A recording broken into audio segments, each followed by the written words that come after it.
ஆகிய எல்லாம் வல்ல ஏக வல்லவனான இறைவனை போற்றி புகழ்ந்தவனாக என்னுடைய உரையினை தொடங்குகின்றேன். வருகின்ற ஆகஸ்ட் 21 அன்று அரசமைப்பு சட்ட பாதுகாப்பு மாநாடு ஏன் என்ற தலைப்பின் கீழே நடைபெற்றுக் கொண்டிருக்கின்ற இந்த சிறப்பு மிகுந்த கருத்தரங்களை பங்கு கொண்டு சீரிய ஒரு உரையை ஆற்றவிருக்கின்ற சென்னை உயர்நீதிமன்றத்தினுடைய மேலாள் நீதியரசர் எதற்காக இந்த மாநாடு நடத்தப்படுகிறதோ அந்த மாநாடு கருப்பொருள் குறித்து சில ஆண்டுகளுக்கு முன்பு சிறப்பான ஒரு தீர்ப்பை வழங்கிய சிறப்பு மிகுந்த நீதியரசர் ஹரி பரந்தாமன் அவர்களை, எனக்கு முன்னர் இங்கே உரையாற்றி அமர்ந்திருக்கின்ற தமிழ்நாடு ஜமாத்துல் உலமா சபையினுடைய துணை பொதுச் செயலாளர் கண்ணியத்திற்குரிய மௌலவி KM இலியாஸ் ரியாஜி அவர்களை, சென்னை பல்கலைக்கழகத்தினுடைய சமூக அறிவியல் துறையினுடைய பேராசிரியர் குழந்தை அவர்களை, நிகழ்ச்சிக்கு தலைமை தாங்கி கொண்டிருக்கின்ற சாந்தோ மஸ்ஜித் தக்வாவினுடைய இமாம் கண்ணியத்திற்குரிய மௌலவி BM கலீலுர் ரஹ்மான் மன்பை அவர்களை, இந்த நிகழ்விலே வரவேற்புரையாற்றி இருக்கின்ற மயிலை பகுதி தமிழ்நாடு முஸ்லிம் முன்னேற்ற கழகத்தினுடைய தலைவர் ஜரூக் அலி அவர்களை,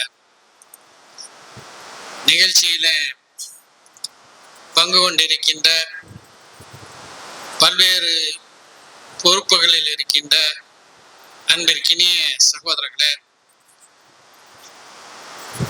நீண்ட நெடிய காலம் வங்கியிலே பணியாற்றினாலும் கூட வங்கி ஊழியர்களுடைய உரிமைகளுக்காக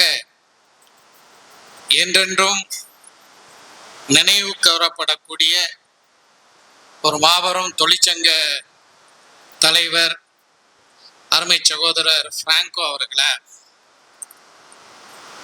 கண்ணியத்திற்குரிய பெரியவர்களே, அன்பிற்கினிய சகோதரர்களே, உங்கள் அனைவர் மீதும் இறைவனின் பேரருள் பொழியப்படட்டும் என்று பிரார்த்தித்து தொடங்குகின்றோம். வருகின்ற ஆகஸ்ட் 21 அன்று சென்னை நந்தனம் YMCA மைதானத்தில் நாம் அரசமைப்பு சட்ட பாதுகாப்பு இயக்கத்தின் சார்பிலே அரசமைப்பு சட்ட பாதுகாப்பு மாநாட்டை நடத்தவிருக்கின்றோம்.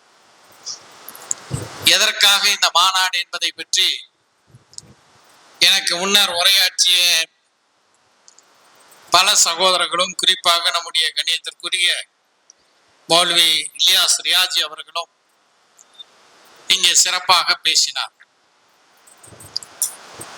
இதை ஒரு இயக்கமாக தொடர்ந்து இயங்கிக் கொண்டிருக்கக்கூடிய ஒரு இயக்கமாக நம்முடைய மேலாள் அமைச்சர் மனோ தங்கராஜ் அவர்கள், நம்முடைய நீதியரசர் ஹரி பரந்தாமன் அவர்கள், மதுரை உயர்நீதிமன்றத்தினுடைய வழக்கறிஞர் வாஞ்சிநாதன், இவர்கள் எல்லாம் சேர்ந்து இந்த இயக்கத்தை கட்டி அமைத்து ஆகஸ்ட் 21 நடைபெறக்கூடிய மாநாட்டுக்காக தமிழ்நாட்டின் பல்வேறு பகுதிகளுக்கு சென்று விழிப்புணர்வுகளை ஏற்படுத்தி வருகிறார்.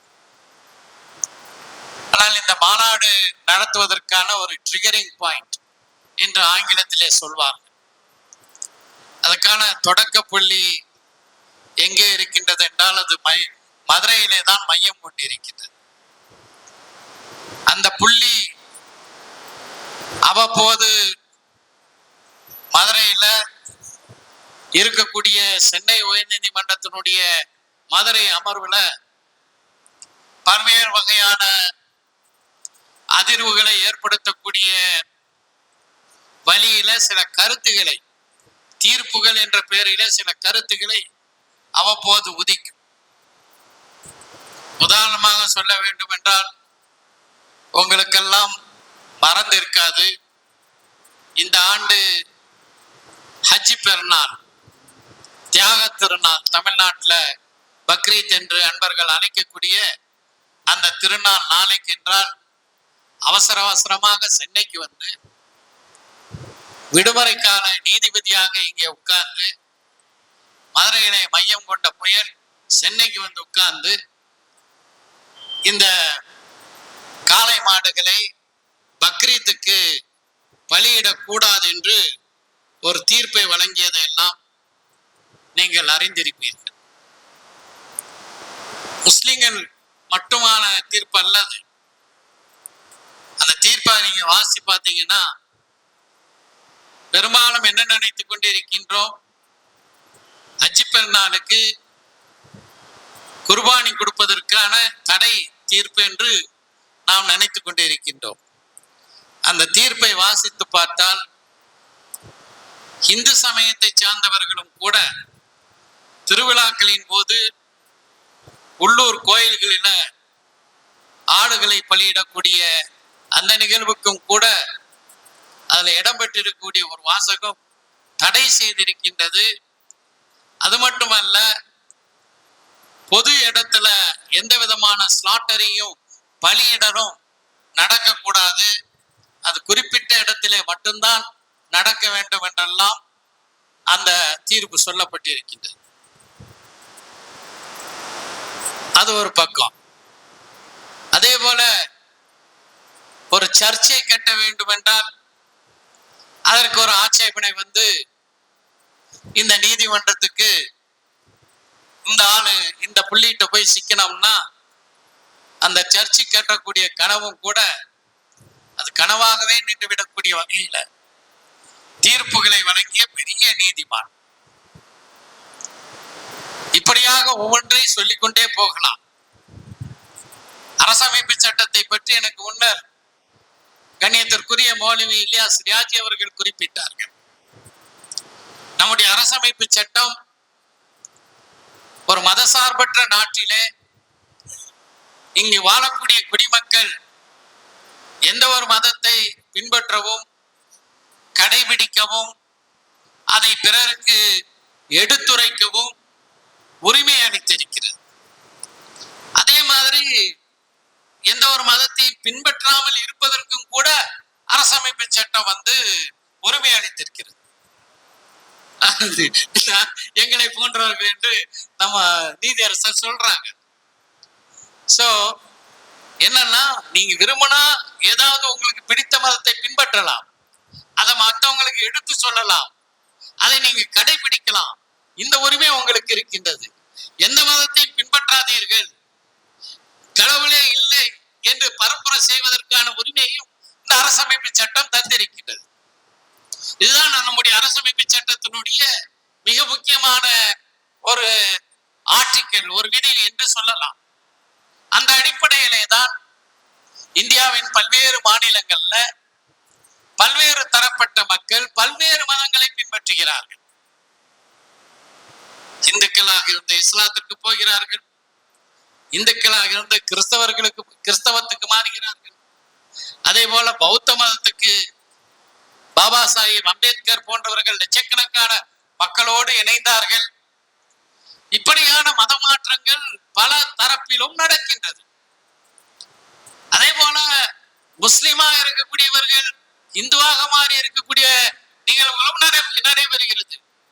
கிறிஸ்தவர்களாக இருக்கக்கூடியவர்கள் இந்துக்களாக மாறிய நிகழ்வுகளும் நடைபெறுகிறது. நம்ம ஆனா அங்க எந்த சாதியில போய் உட்கார வைப்பாங்கிறது வேற கொஸ்டின், அதுக்குள்ள நான் போகல. ஆனால் இந்த மதமாற்றம் நடைபெறுகிறது. இது அரசமைப்பு சட்டம் தந்திருக்கக்கூடிய உரிமை. ஆனால் அந்த உரிமைக்கு வேட்டு வைக்கக்கூடிய ஒரு தீர்ப்பை தான் இந்த மதுரை நீதிமன்றத்தில் இருக்கின்ற அந்த புள்ளி கொடுத்திருக்கிறார். இங்கே ஒன்றை நான் குறிப்பிட வேண்டும்.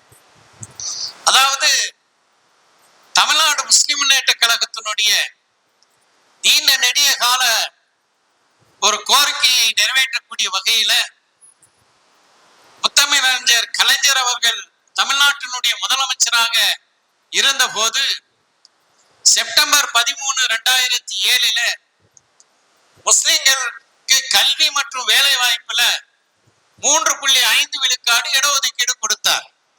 எந்த முஸ்லிமுக்கு? பிற்படுத்தப்பட்ட, மிகவும் பிற்படுத்தப்பட்ட முஸ்லிம்களுக்கு அந்த இடஒதுக்கீடு வழங்கப்பட்டது. அதற்கான சட்டமும் ஏற்றப்பட்டது.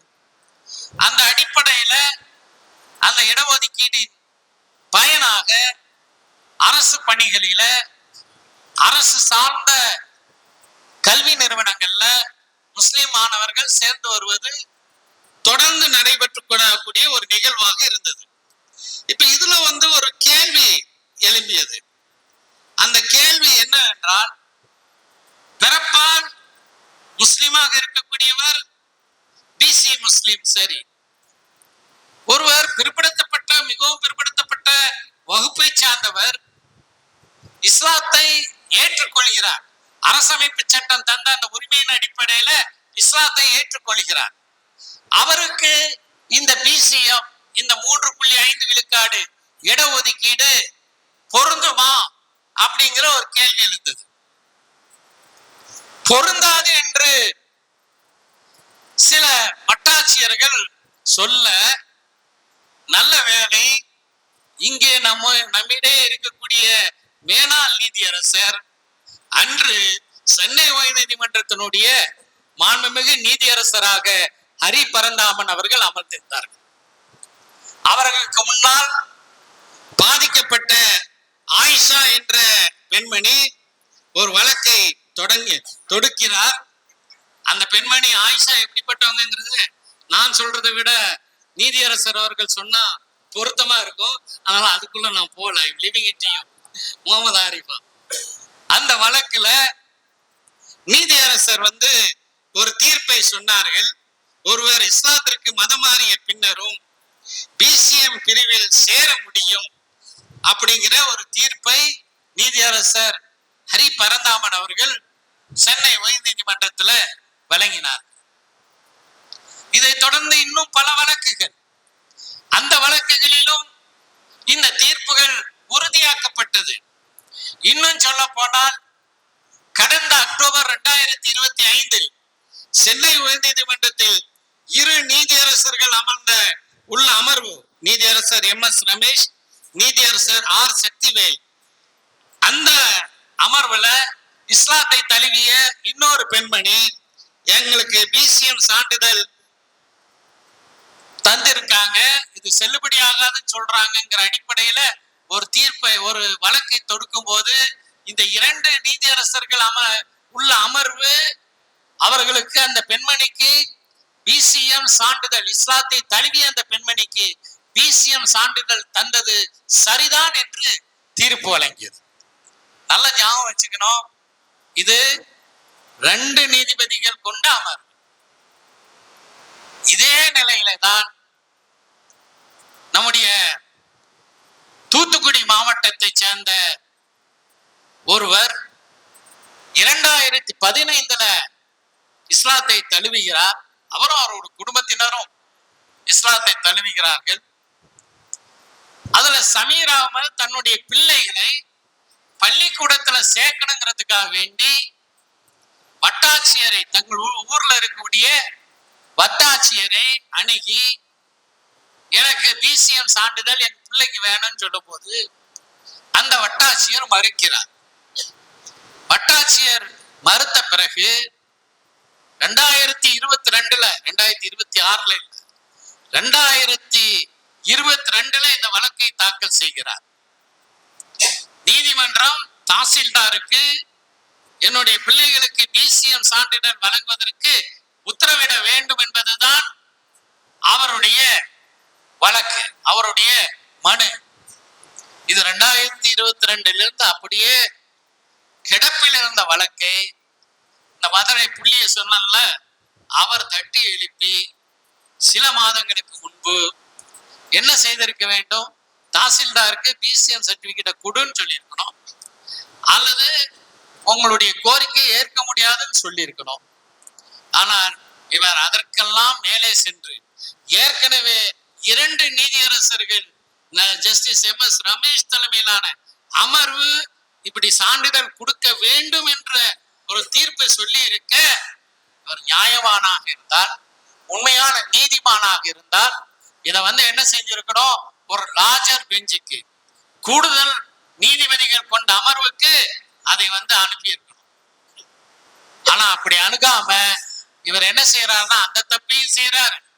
அடுத்ததாக திராவிட முன்னேற்ற கழக அரசு இஸ்லாத்தை தழுவக்கூடியவர்களுக்கு BCM சான்றிதழ் கொடுக்கலாம் என்று தளபதி MK ஸ்டாலின் அவர்கள் தமிழ்நாட்டினுடைய முதலமைச்சராக இருந்த போது சட்டமன்றத்தில் என்னுடைய கோரிக்கையை மட்டுமல்ல, அனைத்து முஸ்லிம் இயக்கங்களுடைய ஒரு கூட்டம் நடந்தது. அந்த கூட்டத்துல அன்றைய முதலமைச்சர் ஸ்டாலின் அவர்கள் பங்கு கொண்டார்கள்.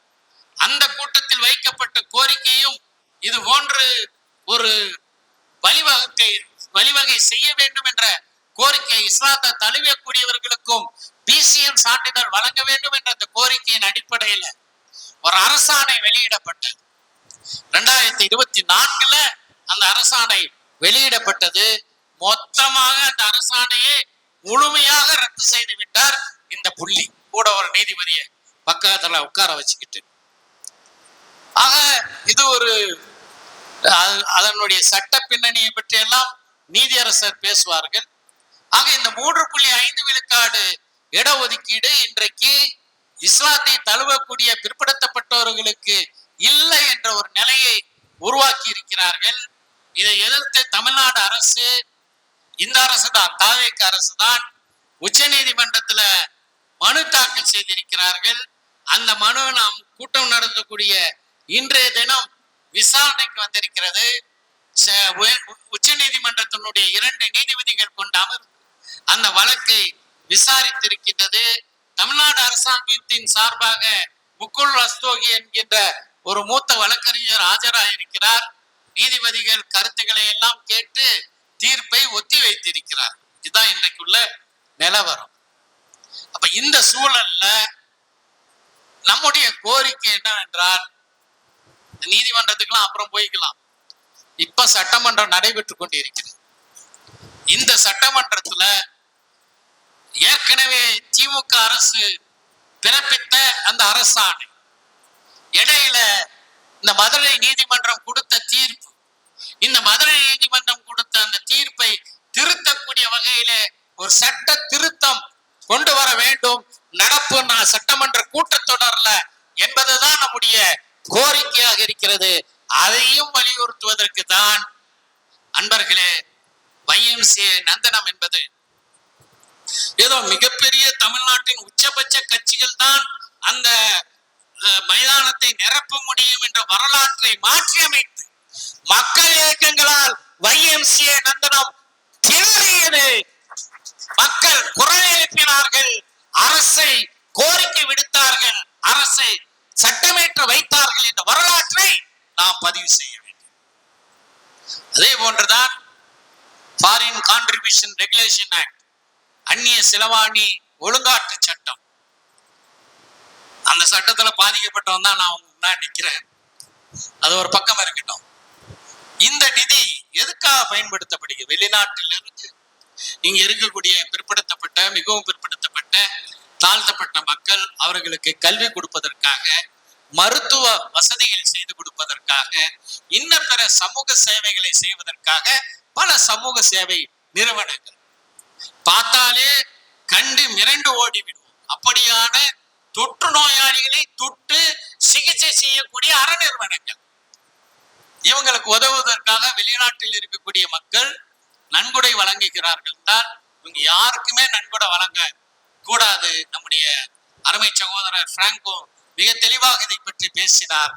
ஒட்டுமொத்தமாக RSS இந்த நாட்டுல என்ன வேணாலும் செய்யலாம், எங்களுக்கு தனி சட்டம், மற்றவர்களுக்கெல்லாம் நாங்கள் சொல்வதுதான் சட்டம் என்றால் அவர்களுடைய திட்டத்தை தவிடுபிடியாப்பதற்காக சிறுபான்மை சமூகம் ஒன்று சேர்வது காலத்தின் கட்டாயமாக இருக்கின்றது. அதே மாதிரிதான் இன்னைக்கு ஒரு பள்ளிவாசலை கட்ட வேண்டும் என்றால், ஒரு சர்ச்சை கட்ட வேண்டும் என்றால் எவ்வளவு பெரிய சிரமத்திற்கு நாம் இலக்காகிறோம் என்பது உங்களுக்கு எல்லாம் தெரியும். இது அரசமைப்பு சட்டம் தந்திருக்கக்கூடிய உரிமை.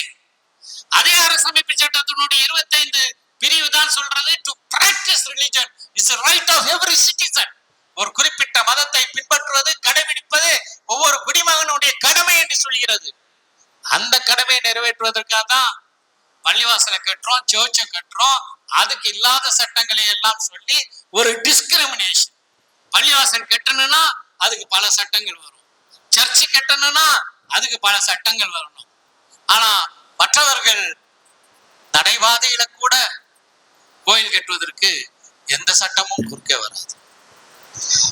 சோ இப்படியான ஒரு பாரபட்சங்களை எல்லாம் கண்டித்து நியாயவான்கள், இதுல வெறும் முஸ்லிம்கள் மட்டுமல்ல, கிறிஸ்தவர்கள் மட்டுமல்ல, சமூக நீதியும் சமூக நல்லிணக்கத்தையும் அரசமைப்பு சட்டத்தினுடைய மாண்புகளையும் விரும்பக்கூடிய அனைவரும் ஒன்று சேர்ந்து நடக்கக்கூடிய மாநாடுதான் ஆகஸ்ட் 21 YMCA நந்தனம் மைதானத்துல நடைபெறவிருக்கின்றது.